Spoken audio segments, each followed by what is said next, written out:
kulantii waxaan wanaagsan daawudeel kusoo dhawaada mar labaad iyo muuqaal cusub. daawudeel wararka ilaa haatan soo gaadhay ayaa waxay sheegayaan in fanaanada Safiya Tusmo lagu xidhay gudaha magaalada Hargeysa.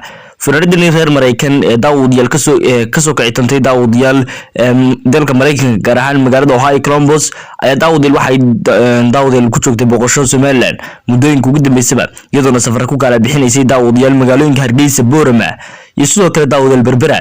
balse daawudeel fanaanadii ayaa asal ahaan kasoo jeeda gobolka Awdal ee magaalada madaxda Boorama, iyadoo daawudeel Boorama joogtay muddooyinka ugu dambeysay kuna sugnay halkaasina ku qaadanaysay waqti nasasho iyo raaxo isugu jira. ayaa daawudeel waxay soo gaadhay una soo kicitantay daawudeel magaalada Hargeysa. haddaba daawudeel sababta lagu xidhay waa maxay? waa isweydiinaysaa sababta lagu xidhay, balse intaynaan sababta u guda galin waxaan si sharaf leh kaaga codsanaynaa inaad channelkeena ansixinta wararka subscribe saarto, sidoo kale aad gambalaalka furato si ay kuu soo gaaraan muuqaalada iyo barnaamijyada aad ka xiisaha badan saacad walba bartan igu soo baahino. wahagaag daawudeel inta baad soo sameysay aad maasan tahay. fanaanada caanka ee Safiya Tusmo ayaa daawudeel waxa lagu soo warramay in magaalada Hargeysa ay xabsi kala kulantay, sidoo kale ciidamada booliiska Somaliland ay xabsiga u taxaabeen. balse daawudeel wararka ilaa hadda la helay daawudeel ee ka agdhow dadka ka agdhow sida ay sheegayeen Safiya Tusmo waxay noo xaqiijiyeen in hadda ay xabsiga ka soo baxday oo daawudeel ciidamada ay faraha ka qaadeen. haddaba daawudeel ciidamada Somaliland ayaa muddooyinka ugu dambeysay waxay noqdeen qaad daawudeel fanaanada qaada oo daawudeel fanaaniinta inta badan baa caburiya, sidoo kale dadka caanka.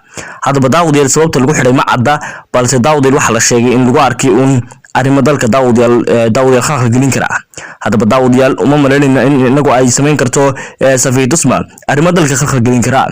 haddaba daawudeel arrintani ayaan ahayn markii koobaad ay dhacdo oo daawudeel mar walba Somaliland fanaan yimaado waxa uu kala kulmaa xarig iyo sidoo kale cadaadis. balse daawudeel arrintani waxay salka ku haysaa ama dabada ku haysaa daawudeel madaxda dalka hogaamisa.